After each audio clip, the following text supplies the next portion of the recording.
A crise de 1929 pode ser analisada de duas formas, uma baseando-se na instabilidade do capitalismo e outra baseando-se na sua estabilidade. A primeira que veremos é a análise com base na instabilidade. Durante a Primeira Guerra Mundial, os Estados Unidos participaram principalmente fornecendo alimentos, armas, produtos industrializados e empréstimos em dinheiro para os países da Tríplice Entente. A guerra então se tornou um evento bastante lucrativo para a economia americana, que já era uma das maiores antes do conflito. Além do mais, a guerra não ocorreu em solo americano, o que foi bastante positivo para os Estados Unidos. Somente em 1917 é que os Estados Unidos entraram efetivamente na guerra, enviando seus soldados. Com o fim da guerra, em 1918, os Estados Unidos continuaram com os empréstimos e com o fornecimento de alimentos e produtos industrializados para os países europeus, principalmente para a Alemanha, agora com a finalidade de reconstruí-los. Por conta desses acontecimentos, na década de 1920, houve um forte crescimento industrial americano e a expansão do crédito, ou seja, as pessoas podiam pegar dinheiro emprestado nos bancos com mais facilidade, para dessa forma estimular o consumismo, bastante propagado pelo American Way of Life. Diante desse cenário de otimismo econômico, teve-se a expectativa de que o crescimento fosse continuar nesse ritmo, o que ocasionou uma forte valorização das ações na Bolsa de Valores. As ações representam pequenas partes de uma empresa, a qual vende suas ações na Bolsa de Valores como forma de captar dinheiro. Por exemplo, vamos supor que uma empresa valha $100 mil e suas ações custam $10. O investidor, ao comprar essa ação, estará investindo nessa empresa, melhorando seus equipamentos e trazendo novos funcionários, por exemplo. Algum tempo depois, com as melhorias que ocorreram, essa empresa agora vale $200 mil. Então, a ação que antes era $10 passa a ser $20, dando um lucro de $10 para o investidor, caso ele venda essa ação. Foi dessa forma que os americanos, ao verem as ações das empresas valendo cada vez mais, passaram a investir na compra e venda de ações. Porém, esses valores eram mera especulação, ou seja, não correspondiam ao valor real da empresa. Esses valores elevados das ações eram devido ao otimismo de crescimento econômico que havia naquele momento. Era como se os preços das ações aumentassem sem que o valor da empresa também aumentasse. Aos poucos, os europeus foram se recuperando dos prejuízos causados pela guerra. Dessa forma, diminuíram bastante os empréstimos e importações que faziam dos Estados Unidos. Mesmo assim, a produção industrial americana continuou crescendo. Porém, os salários não aumentaram na mesma proporção que a produtividade industrial. Dessa forma, começou a haver uma superprodução. Os Estados Unidos não estavam mais exportando tanto para a Europa e o próprio consumo interno não acompanhava o nível de produção, principalmente por conta do poder aquisitivo não acompanhar o crescimento industrial. Com esse excesso de oferta, os preços diminuíram e funcionários foram demitidos. Com a diminuição dos preços, os investidores perderam a confiança no mercado, o que levou milhares deles a começar a venderem suas ações. Em 24 de outubro de 1929, houve a quebra da Bolsa de Valores.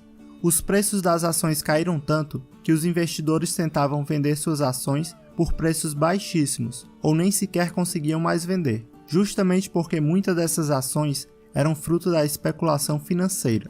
Várias indústrias e bancos foram à falência, deixando milhares de pessoas desempregadas. Vários países que dependiam da economia americana também sofreram com a crise. Uma exceção foi a União Soviética, que se isolou com seu socialismo. Em 1929, o presidente dos Estados Unidos era o republicano Herbert Hoover, um defensor do liberalismo econômico, ou seja, da não intervenção do Estado na economia. As medidas adotadas por Hoover para acabar com a crise foram insuficientes e ineficazes. Por exemplo, anunciou a redução de impostos para tentar manter o poder de compra das pessoas. Nas eleições de 1932, Hoover foi derrotado pelo democrata Franklin Delano Roosevelt, o qual implementou o New Deal como forma de conter a crise. O New Deal foi um conjunto de medidas econômicas e sociais adotadas entre 1933 a 1937, baseadas no pensamento do economista John Keynes, em que basicamente o Estado passaria a intervir na economia, controlando a produção industrial e agrícola. As principais medidas do New Deal foram investimento na construção de obras públicas com a finalidade de gerar mais empregos, controle da emissão de moeda, juntamente com a desvalorização do dólar, para favorecer as exportações, criação da previdência social e redução da jornada de trabalho para 8 horas diárias. Com a redução da jornada diária, as empresas precisariam de mais funcionários, o que aumentaria as contratações. O New Deal conseguiu alguns resultados positivos, porém, os Estados Unidos só conseguem superar a crise com a chegada da Segunda Guerra Mundial, principalmente por conta do alistamento militar ter diminuído o desemprego. A análise da crise baseando-se na estabilidade do capitalismo mostra que crises são normais no sistema capitalista, mas elas são passageiras, desde que o Estado não interfira. Por exemplo, em 1921 houve uma forte crise na economia americana, mas em 1923 já havia sido superada, devido à não interferência do Estado. Por esse lado, vejamos a análise da crise de 1929. Em 1913, foi criado o Banco Central dos Estados Unidos. Ele é quem controlava todos os outros bancos do país. O governo, visando acelerar a economia, adotou na década de 1920 medidas para inflacionar a moeda, ou seja, aumentar sua emissão. Quanto mais moeda, menor seriam as taxas de juros. Assim, maior seria a facilidade para empresas e pessoas pegarem empréstimos. As empresas, ao pegarem empréstimos para investir em seus projetos, fez com que a economia e o consumo crescessem, pois mais empregos foram gerados. Porém, o Banco Central, controlando a oferta monetária, acabou desestabilizando a economia, que deveria se autorregular. Foi dessa forma que o governo, ao tentar frear os altos índices de inflação, acaba subindo os juros. As empresas que pegaram empréstimos, agora com juros altos, começam a demitir funcionários ou a entrar em falência, por não terem condições de pagar os empréstimos. Para essa análise, o New Deal, mesmo criando empregos, também acabou com vários empregos já existentes, devido ao aumento de impostos para financiar as medidas desse plano.